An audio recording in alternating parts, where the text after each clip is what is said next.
Welcome to everyone. आज आसतु जाना आम राज्य सरकार द्वारा विद्यालय और गणशिक्षा विभाग तरफ जो नुआ श्रेणी आरंभ कर शिशु वाटिका श्रेणी से श्रेणी निमंते कौन शिक्षक शिक्षिका नियुक्ति दि जाए ना। तेणुक विद्यालय मानक ना असुविधार सम्मुखीन होती शिक्षक और शिक्षयित्री मैंने तो ये क्लास पाठ पढ़ा बहुत असुविधा होती से निमंते राज्य सरकार तरफ कौन कर शिशु सेविका नियुक्ति कर निमंते से निमंते निर्देशनामा जारी कर निमंते विज्ञप्ति प्रकाश पाई अर्थात क्यों माने 18 माने शिशु सेविका निमंते योग्य हे से संपर्क में गोटे मान निर्धारण कर निमंते संवादपत्र में तथ्य प्रकाश पाई। आसतु जाना क्यों माने शिशु सेविका होगा निमंते योग्य एवं किभली भाव में हेबे। तो जदि वर्तमान सुधा आपण मैंने आम चैनल टी सब्सक्राइब करना तेज तापर नुआ नुआ तथ्य पाइबापी आम चैनल टी प्रथम सब्सक्राइब करनी। देखो यही तथ्यटी प्रकाश पाई 20 तारीख अगस्त 20 तारीख में प्राक प्राथमिक पाठपढ़ा को गुणात्मक करने लगी राज्य सरकार गुरुत्व देते अर्थात प्री प्राइमरी स्कूल शिशु वाटिका श्रेणी राज्य में 45,000 स्कूल खोली शिशु वाटिका यही सब शिशु वाटिकार शिशु सेविका नियोजित अर्थात शिशु सेविका नियोजित करागले से जो शिशु मान जत्न ने विद्यालय और गणशिक्षा विभाग पक्षर पूर्व एने विज्ञप्ति प्रकाश पाई बेले नियुक्ति प्रक्रिया नहीं बुधवार मार्गदर्शिका जारी होती अर्थात समस्त कम्प्लीटली नोटिफिकेशन आसी जाइए। मार्गदर्शिका अनुसार विद्यालय परिचालना समिति द्वारा शिशु सेविका नियुक्ति करा अर्थात आपण मैंने जो भावुले कि माने परीक्षा हम राज्य सरकार द्वारा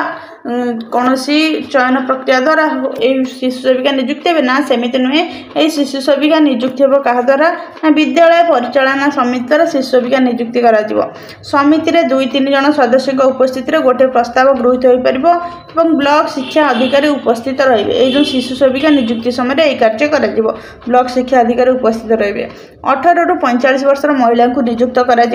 स्कूल निकटवर्ती अंचल बासिंदा होगा साक्षर शारीरिक मानसिक भाव में सुस्थ एवं ओडिया किंबा स्थानीय भाषा कहीपर महिला को नियुक्ति दि अर्थात ये जो महिला मैंने नियुक्ति दिया से 18 ରୁ 45 वर्षर वयस्कर महिला होते एवं स्कूल पाखापाखी अंचल होती जपरी सुविधार स्कूल को जाई आसी पारे ता सहित से साक्षर माने लेखि पढ़ी पारुथिबे भल भाव में कथा कही पारुथिबे शारीरिक मानसिक भाव में से सुस्थ थिबे तो तांको एवं ओडिया हो कि जो स्थानीय भाषा अच्छी से भाषा कथा कही पारुथिबे एवं से तांको ही नियुक्ति दिया जिवो। शिक्षकों को श्रेणी कक्ष परिचालना और पिला जत्न में साहाय्य करने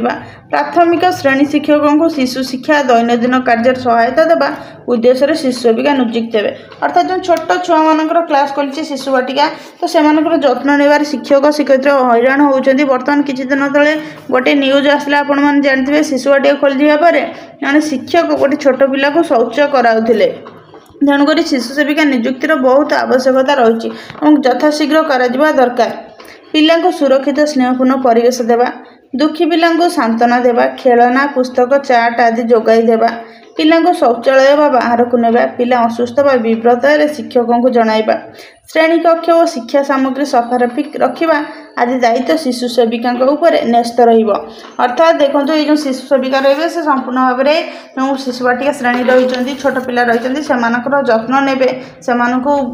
जदि से कांदिले कि कौन असुविधा कले से बुझेबा चेष्टा करेंगे से बाहर को जब जी शौचपाई से साथी नहीं जी श्रेणी कक्ष को परिष्कार परिच्छन्न रखिए तो यही सब कार्य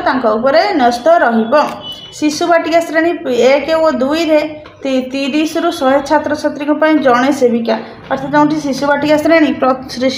श्रेणी प्रथम द्वितीय केते ना 30 ରୁ 100 छात्र छात्री जड़े शिशु सेविका नियुक्ति हे 100 ରୁ अधिक 2 जन एवं याठार अधिक नियुक्ति निमंते जिला शिक्षा अधिकारी जिलापाल अनुमोदन आवश्यक अर्थात प्रथम 30 ରୁ 100 छात्र छात्री जड़े ता सहित 100 ରୁ अधिक छात्र छात्री से 2 जन जब अधिक छात्र छात्री हमें तेज अधिक नियुक्ति कौन करा जिला शिक्षा अधिकारी और जिलापाल अनुमोदन आवश्यक। शिशु सेविका नियुक्ति रे ST SC और अन्य क्षेत्र निराश्रय महिला को अग्राधिकार दिया तो ये माने जो महिला मान रही से आवश्यकता रही और एसटी एससी संप्रदाय रही से अधिक अग्राधिकार दिज्व कहीं से